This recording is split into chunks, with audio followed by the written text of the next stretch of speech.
What's going on, everybody? Chris Pearson here with the 5th edition in our series of breaking down quarterbacks and not only helping the Jaguars find their next quarterback, but just breaking down the top 30 guys in the draft class. This is the 5th edition of the Jaguars Quarterback Quest. I know that earlier in the week I had said that I was going to get this up on Wednesday, which is yesterday. It's now Thursday morning. But it took a lot of time to research these guys last night. I had to find a lot of tape on these guys. As we go further down the class, I know it's going to be all the more and more difficult to find these guys. But I did find some tape and some good things on these guys, and some not so good things. These are guys that I've seen play for a very long time. Also last night, I was really, of course, if you guys weren't aware, there was a big basketball game last night between the Pacers and the Heat, which I was definitely fully focused on until I was live tweeting throughout the night. And the Pacers did pull it out, barely, but they won, 84-83. So I was focused on that.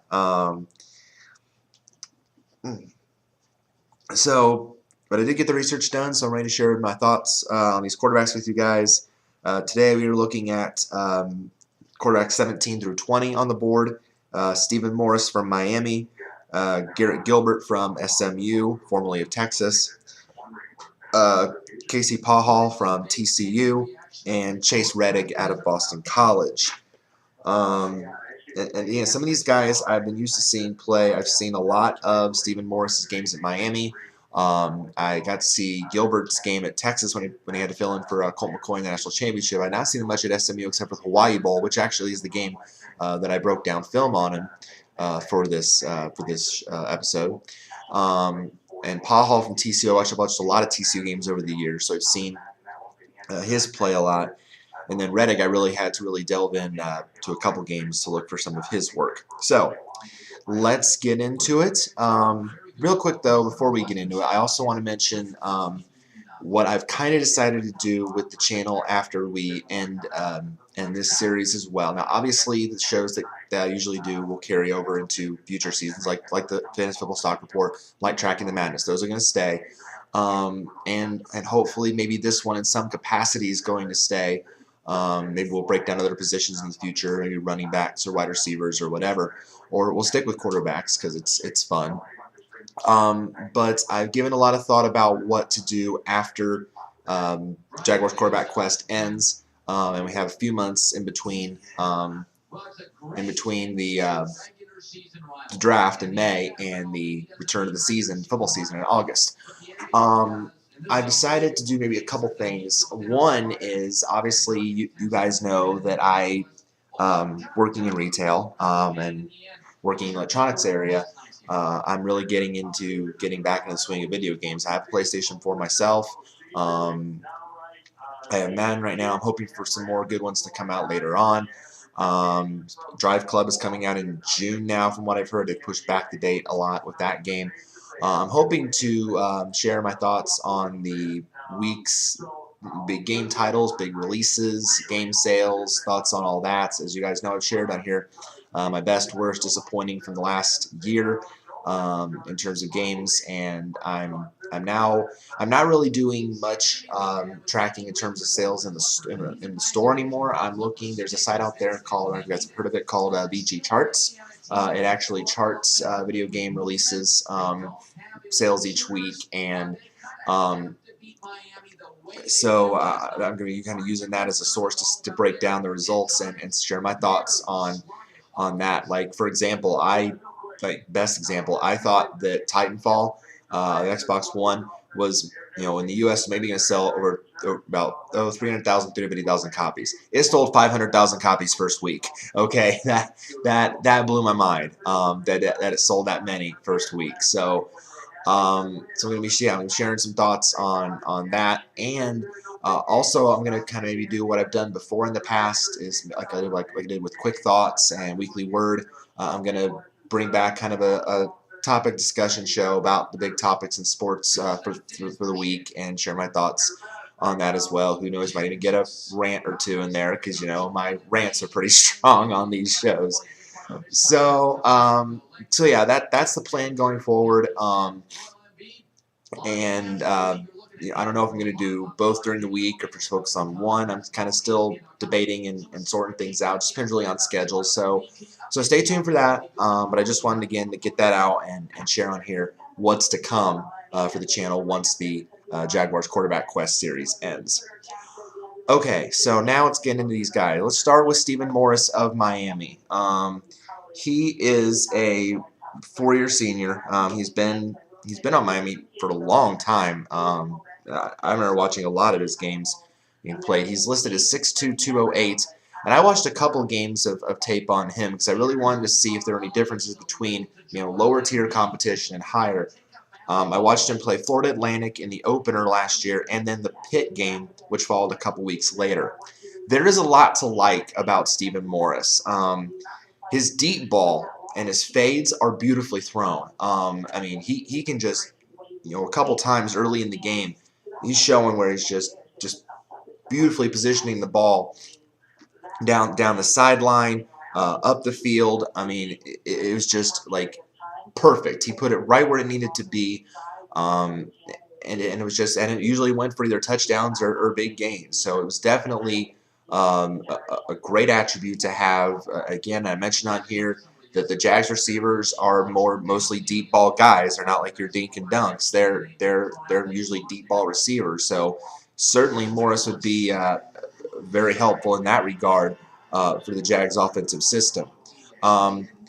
He can make plays on the run, but that's really not his specialty. He mostly kind of tends to stay in the pocket. He's very comfortable in that zone. When he has time to throw, Morris makes some very good plays. He is a playmaker. Now, I wouldn't say in the same level as like a Johnny Manziel or a Bridgewater or those upper tier guys we started at first because, this is why we're going further down the board. But still, he can find a way to make plays happen even when it looks like there's nothing there. When the first option isn't available, he finds a way. So that's why I also like his footwork. His footwork is very strong. He can move out of the pocket. He can run. He can do the different things there to make plays while his feet are in motion. So even though he's mainly comfortable, he doesn't like it, and he stays comfortable mostly when he's in the pocket. There can be times where he's able to make plays when he's on the run. He's a very quick decision maker, and I noticed this again, and I've mentioned this in a lot of guys that we've reviewed through this series about these guys that make quick decisions.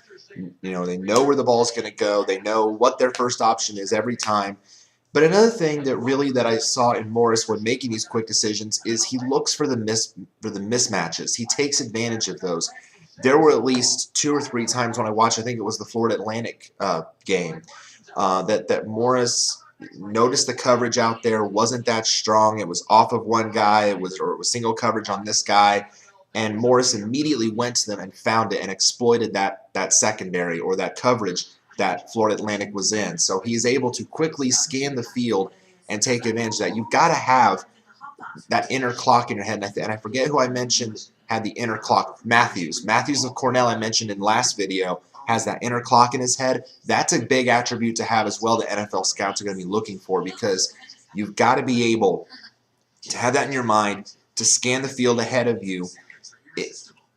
What do I want to compare this to? It's kind of like, how maybe like some of like the sci-fi movies, they have those glasses that have like that grid in front of them, or they go into a room and they can see where the lasers are in the booby traps and they can scan all that, or they have a scanner in their special glasses. That's kind of like what a quarterback has to have in a metaphoric sense. They kind of have to have that in their mind to see, okay, the coverage looks like this. My receivers are going to go here. It's like you actually are seeing it like on the Madden game. You're actually scanning the routes. You're seeing, okay, the coverage is this. My routes look like this. And I'm sure quarterbacks wish they could actually do that in real life, but they have to actually visualize that in their mind and remember where to go. And Morris does that beautifully. So that's a big attribute that I saw in him that I really liked. His arm strength is excellent. It reminded me of guys like Winning from Ball State. I'll mention Pachall from TCU has great arm strength. he can make strong throws. He puts a lot on the football when he throws it, and he's very rhythmic.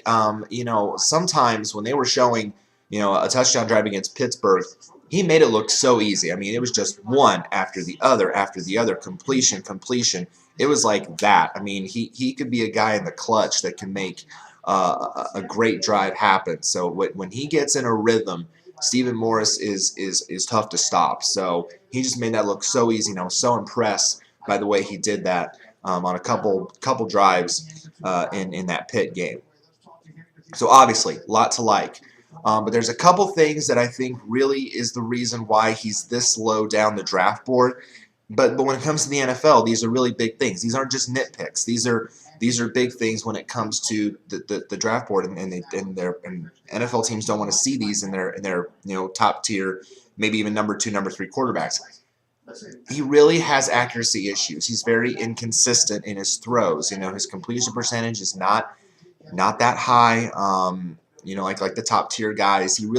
He has a very big tendency to overthrow his receivers. When he puts a lot on the ball with that arm strength, sometimes it's too much. Sometimes the throws are 5, 10 yards down the field. And that's a big concern because you want to be able to put it every time where your receiver can get it and not, that's not a coverage issue. That's actually your quarterback, just putting a little too much on it. And some of these were even when there was no pressure in front of him. And that's another thing I'm going to mention here. But some of those throws were just completely ill-advised, ill-made when there was no pressure around him. But the problem also is when there is pressure around him, when Morris gets pressured, those quick decisions that he makes, they really tend to backfire. You're talking about broken plays that fall apart, tipped or poor passes, interceptions. There was one against, I think it was Florida Atlantic, where he was skating the field, and then there was miscommunication between him and his guy, and he threw it right to the Florida Atlantic guy for a pick. So that's what's really dragged Morris down the draft board, because the fact he is so inconsistent, and the fact that those decisions really just tend to backfire under pressure. He doesn't, for some reason, you would think a quarterback that has really good footwork and can make plays on the run would be able to have some escapability. But I tell you what, when the pressure came, he never tried to escape. He never tried to evade the tackler. So that's really concerning to me. From my perspective, that's really concerning. He's got to find a way to get some escapability in his game. So at this point, this far down the draft board, we're looking at these guys we're really not looking at these guys as potential starters for a team. We're looking at these guys maybe more of a number 2, number 3 on the depth chart, or trying to earn their way through training camp. I think if anybody does take a chance on Stephen Morris, they're going to get a player with a lot to like. They're going to get a player that's a veteran leader, can make things happen, has a good inner clock in his head, can make plays happen, but there's just it's the inconsistency. It's the fact that he is inconsistent, and the fact that there's too many mistakes. That there's just some things that really need some refining. So for me personally, who's gonna is Jacksonville going to take a chance on him? Now I was asking this question: would he work in Jacksonville? I think he could if he refined those skills. His skill set is refined to that offense, and he's a little bit, and he has a little bit of explosiveness in him. But the problem is, it's just the cons here kind of really, the cons aren't much, but they're heavier. They carry more weight than what the pros do, because you can't have inconsistency issues in the NFL if you're leading an offense. You can't have those decisions backfire and leading to mistakes. You can't have that. So again, there's a lot to like, but if a team takes a chance on him, they've really got to refine him as a number, maybe more of a number 3, because there's just that so much to work on with him in that regard. But certainly has talent to succeed in the NFL. All right, Garrett Gilbert of SMU. I remember first watching Garrett Gilbert when he was thrown in there after Colt McCoy got hurt in the national championship game against Alabama, and Garrett Gilbert looked like a complete fish out of water. I mean, you knew it was going to be potentially disastrous. You knew it wasn't going to go well. It didn't go well at Texas. That's why he transferred to SMU, and ever since then, he completely fit in that June Jones offense. It fit his style. It fit, you land in a good situation. You land in a good offense that you can operate in. Things tend to go pretty well for you. But I think because of all those kind of troubles, that's why he's so far down the draft board. He's listed as 6'3", 223. Not only did I watch the game, but I scouted the game against Fresno State, where SMU just completely carved him up in the Hawaii Bowl. Nobody expected it. So this was a lot to watch. But I also saw some other tapes and breakdowns and videos on him. And I saw that he does have a very wide repertoire of throws, and this is a really good thing. We've seen some quarterbacks on here that are just strictly dink and dunk passers. We've seen quarterbacks on here that just like the intermediate and the deep ball. But Garrett Gilbert can make a ton of throws for any yardage. He can go under 10 yards with the screens. He can go over 20 yards up the field. I mean, he just has this wide repertoire, and I love seeing quarterbacks like that because you've got to be a little dynamic. You've got to be able to, make different throws in different situations. So that, to me, was a huge thing that I liked about Garrett Gilbert. He has great footwork. He is one of the better, outside of Johnny Manziel, he has one of the, or maybe even Taj Boyd, he has one of the better running ability that I've seen on tape. I mean, on the first play of the game, on the first play of the Hawaii Bowl, if you guys remember, Garrett Gilbert tucked it, took off, and ran for like 50, 60 yards down the field. I mean, nobody was within a few yards of him. I mean, it was just, he just gashed him. And that just took me aback because that just shows, that part of his skill set, very well-rounded skill set that he has developed here. It was just great stuff to watch there. Now, when he's in the pocket and when he doesn't have a design run play, when he's in the pocket, he doesn't move too much. He's usually very stationary. He's not very fluid like some of these guys. Again, that's kind of his comfort zone. Like a Morris, he's very, he's very much, that's his area. He knows he's going to stay in, he's going to look off, he's going to look and then make the play. So, but the thing about it also that, again, it reminds me of Manziel in a ways, he's very unfazed by the pressure. He doesn't collapse under it. We've seen a lot of guys that, tend to collapse under the pressure. They take sacks. They throw passes away. They don't have any escapability. Garrett Gilbert is unfazed. He will either try to dodge the pressure, or B, still try to make a play. He is completely unfazed, shows no fear in the face of it. And maybe it was just this one game, but I have seen just so much to like in this guy that's projected to not even be drafted. I mean, he's not even projected to be drafted, and yet he's got so much to like. But again, a couple things that might end up weighing him down a bit. His completion percentage is pretty bad. I mean, at one point in this game against Fresno State, he wasn't even 50%. He was hovering around 50%. He was 5 of 12 at one point. That's not even 50%. Then he got it to like 11 of 22, which is right at 50%. You've got to be better than that in the NFL. You've got to, you've got to be able to be more on par and on target with your receivers. So again, that's a big thing in the NFL. And of course, the level of competition is going to be a knock on him because, again, playing at a mid-major school like SMU, playing in the conference that they're in, it's not as high. It's not as high as what he's going to see in the NFL. It's going to be a whole nother animal, if you will. So again, whoever, if anyone's going to take a chance on him, there's definitely some things to work on with him. Obviously, the accuracy and the consistency, just like Stephen Morris, is a big thing.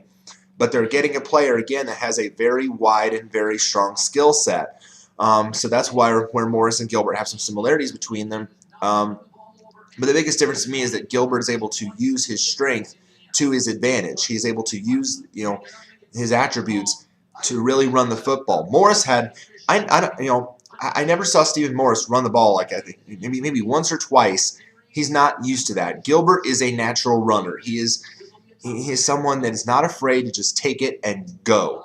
And that to me I think sets him apart from Morris in a way. So if anyone were to take a chance, obviously you're going to refine him as a number 2, number 3, but maybe down the road if a team is struggling enough, I think certainly Gilbert can move his way up and try to prove himself.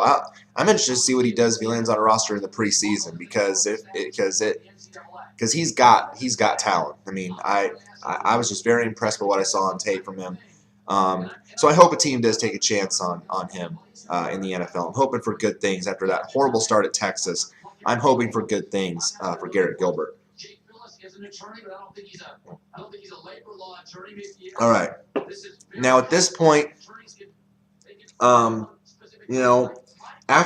Gilbert, it's a pretty big drop off here. The rest of these guys we're going to be looking at over the next couple of weeks and the month of April. But out of these next few, there's probably only a few of these guys that maybe teams are going to take a chance on. These next 2, I would say probably not. But maybe a Keith Price out of Washington. Obviously, Jordan Lynch out of Northern Illinois. It's going to be fun breaking down his film. Brock Jensen of North Dakota State. I watched him play. Kenny Guyton of Ohio State, and then maybe James Franklin of Missouri. A couple of these guys might get a shot. The heck is that noise? Anyway, a couple of these guys might get a shot taken on them, but I don't expect at this point a lot of these guys at this point down the board to be drafted. But we're still going to take a look at their attributes just to see what they potentially bring to the table. Casey Pachall of TCU. This guy is listed as 6'4", 230.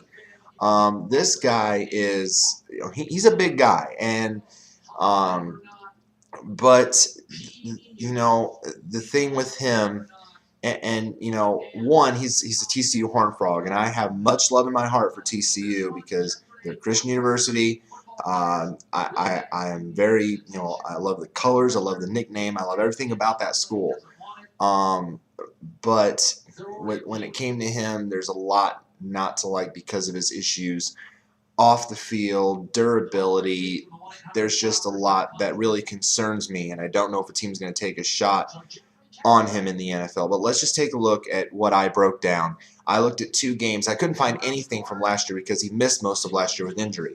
But I found a couple games earlier in his career, the Virginia game from 2012 and the Boise State game from 2011. Passing plays, he's very similar to Morris and Gilbert. He stays in the pocket. He doesn't move too much. That's his comfort zone. He doesn't move around a lot. He's very, very, very stationary. He doesn't move the feet too much. Doesn't have happy feet. He mostly stays in the pocket. His arm strength is just so impressive. He has the arm strength of his predecessor, Andy Dalton. He's also very strong in the arm strength. Puts the ball where it needs to be. Rarely is he off target, at least, in that regard. He tends to put it where it needs to be. He does have strong running ability. Now I will say, in his early years, like his freshman, sophomore years, he did tend to run a lot more, but that started to trail off as he became a junior, senior. That really started to trail off a bit because probably the injuries, probably the fact that TCU went to a more conventional style of offense, that really faded over time. So, but he, if he still has it as capability, there's no reason not to use it. And he's a great dink and dunk. He's a short, he's not really a deep ball. At least not now. He's not a deep ball threat. He was earlier in his career, but now not so much. He's on the short passes, on the screen passes. He does that very well. He's very, very refined in that. He puts it right where it needs to be, and he's very, very solid with the dink and dunk passing. But again, in this case, the cons really, really, really outweigh the pros on him. If you know, the guys know his story, his off the field issues have really dragged him down. He missed most of the 2012 season. He was arrested for DUI. He had to stay in rehab. He, left school. I mean, briefly, it was just a very, very tough situation to see, and for him to go through, I'm sure. Um, so that really has dropped him down. A lot of teams' draft boards, obviously. Durability, I mentioned the injuries that really hampered him. He only played 6 games in the 2013 season because of injury issues. His completion percentage, his accuracy, at least in this regard, he's consistent. It really stays around a 66% percentage, but you really like to see that bumped up to maybe 70, 75%. For a quarterback of his caliber and his skill set.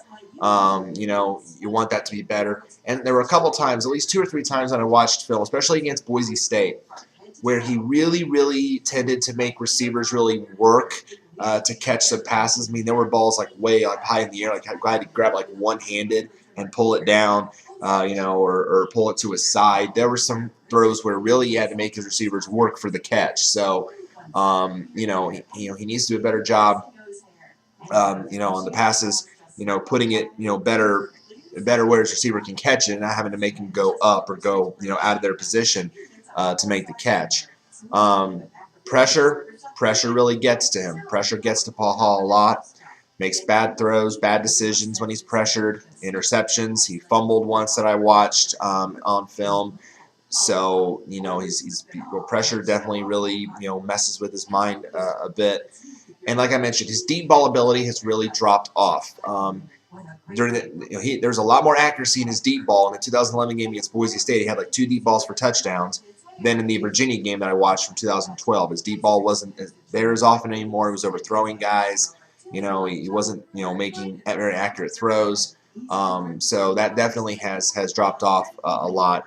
And again, maybe that's because he was away from the game, or maybe because of some other things or durability.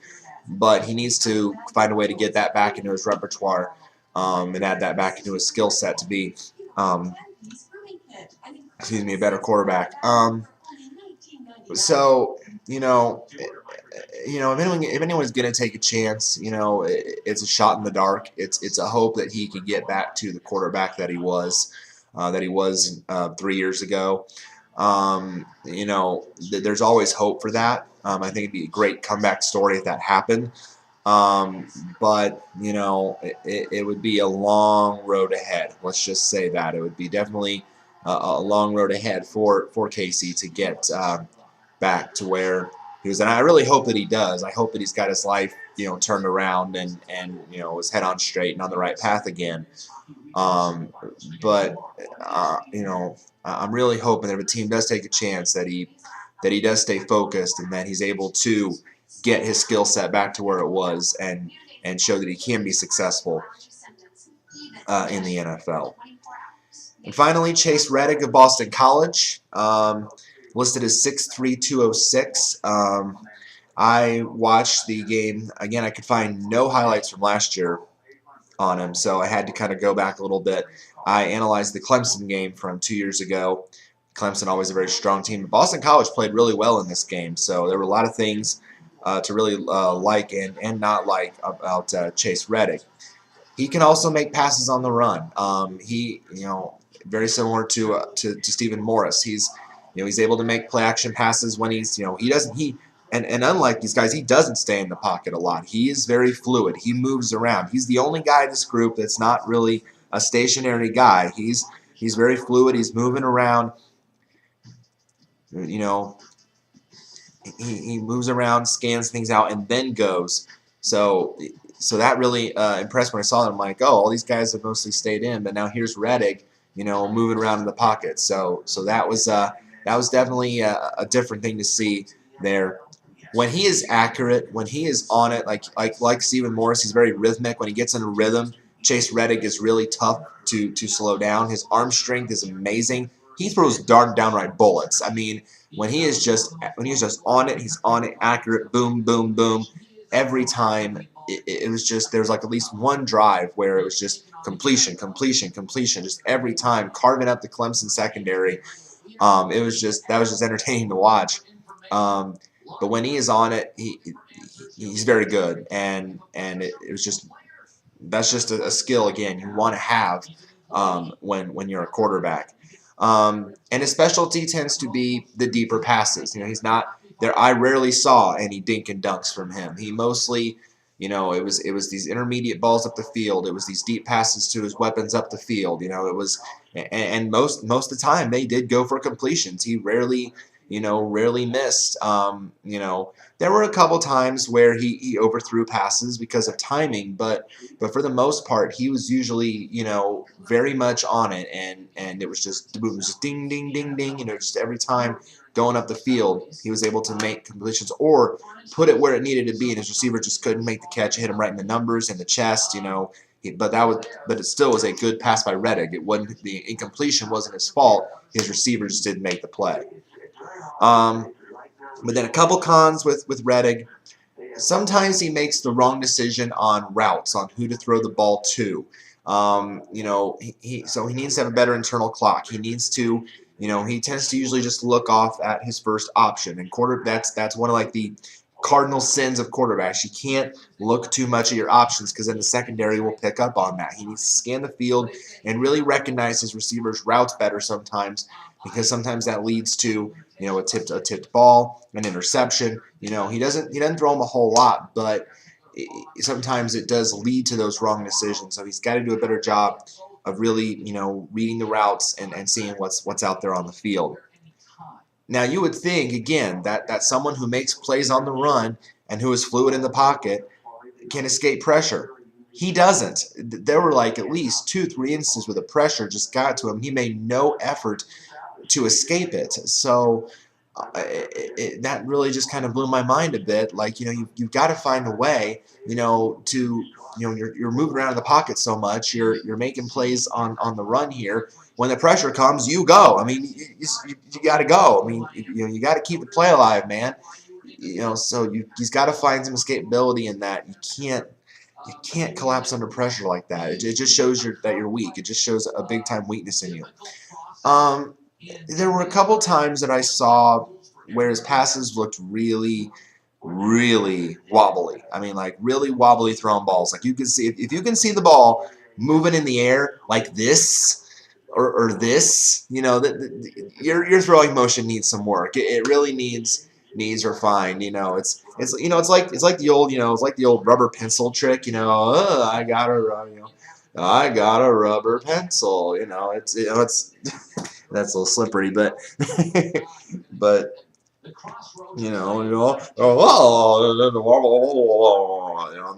that's his football. That's the football that Rettig was throwing a couple times. It's just completely wobbly, and it needs a little bit of refining to make those passes better. And then I mentioned the timing. Sometimes his timing was just a few seconds off, or a second or two off, and it led to overthrown passes. So that was a big thing. He just needs to work on it, getting the timing down, and then and that will lead, obviously, it'll help his accuracy better and being more better with his passes. Better with his passes. Did I just say more better? Gosh, it's too early. Wow. There's no such thing as more better. There's one for the blooper. So, anywho, Chase Rettig, I mean, he's average. He's 4 pros, 4 cons. He's very average. I don't expect him to be drafted because, again, I think the cons sort of outweigh the pros in this case. There's a lot to refine with him. So, if a team does take a chance, obviously you're getting more of a number 3 guy on the depth chart again that you're going to have to really work on. But, there's just a lot really to refine with him, and hopefully down the road he can become a better quarterback, a better player overall. All right, guys. That's it. That's it for this list, for those 4. Next week, I plan to either record on, I think it's, look at this thing on this schedule. I think it's Tuesday, Wednesday. Tuesday, Wednesday next week. I have both those days off. So one of those days, I plan to record and upload the next video in the series. I'll do research one of those days and then either record same day or next day. In that video, we'll be looking at Keith Price of Washington, Bryn Renner from North Carolina, Tommy Rees from Notre Dame, and Jordan Lynch from Northern Illinois. And these are all guys that I've watched a lot over the years. Keith Price I've seen in many big-time games. Rees at Notre Dame, of course. Lynch is explosive and fun to watch. Northern Illinois, Renner. So these four are going to be fun to watch too, and breaking down their film and looking at their attributes for the next video. So again, guys, thank you so much again for all of the reviews, all your support. I really appreciate it. If you have any comments on these quarterbacks or quarterbacks we've already discussed, or quarterbacks maybe down the road you haven't talked about yet, just leave them in the comments. Leave them in the comments below, or leave a comment on the channel, and I'll be, if I get some downtime, I try to look at my Gmail every day. I try to look at the channel every day, so as often as I can. So leave your thoughts, and we'll see, see what we discuss about these guys moving forward. So again, next week, new video, and then down the road after this series ends, the video game discussion, weekly, sales discussions, breakdowns, and sports stories, topics, breakdowns. Whether it's one or both, we'll see what lies ahead. So thank you guys again. God bless, and take care. See you next video.